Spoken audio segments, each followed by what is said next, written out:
When you start school, they tell you to work hard. You say to yourself, duh. Then they tell you to do so efficiently and effectively. You say, tell me more. Unfortunately, the elaboration is sometimes lacking. At my school, an administrator briefly talked to us about the value of whiteboards, but spent far more time instilling the fear of God.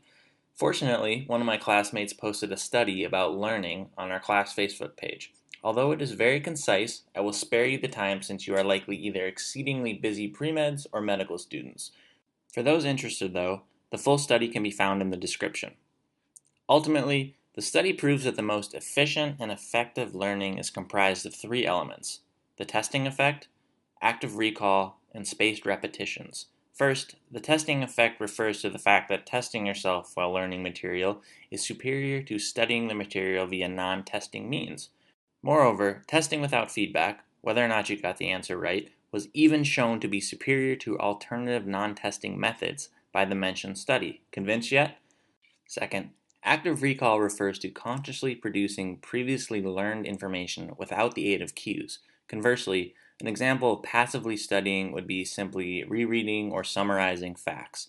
Even multiple choice testing is not really active recall, since you are provided cues from the answer choices themselves.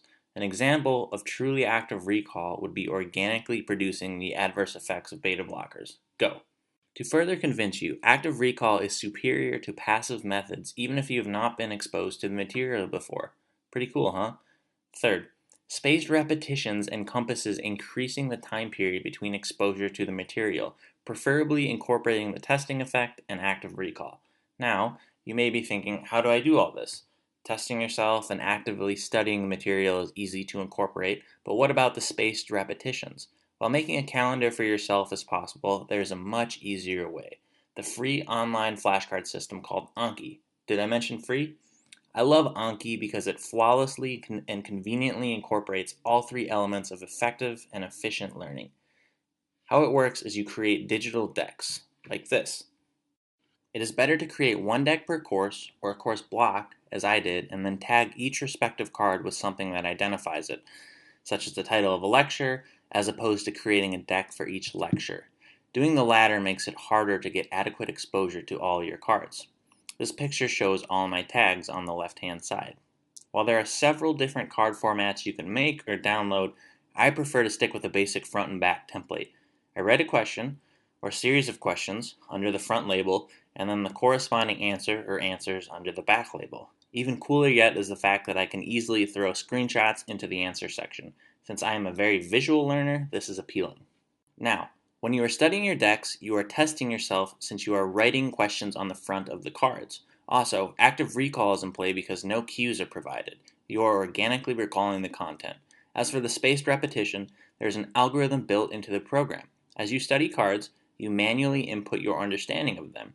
Here you can see how the bottom has the following options: again, hard, good, or easy. Each one has a corresponding time frame for showing you the card again. Anki tracks your understanding of each card through these responses, showing you the cards you struggle with more frequently than those you comprehend easily. Either way, there is spaced repetition that accurately reflects your understanding of the material. Pretty sweet, huh? The most frequently cited complaint about Anki is the time necessary to create cards. My counter to this is this: your first pass through the material after the lecture is generally pretty slow going. Moreover, most people interact with the material in some fashion, such as creating an outline. If you are already doing this, why not spend that time interaction making cards? You are still reviewing the material, and now you have cards made that will facilitate the most efficient and effective learning. Also, if you create digital outlines, making cards is as simple as taking screenshots. In short, Anki is my preferred study method because of everything I've said thus far.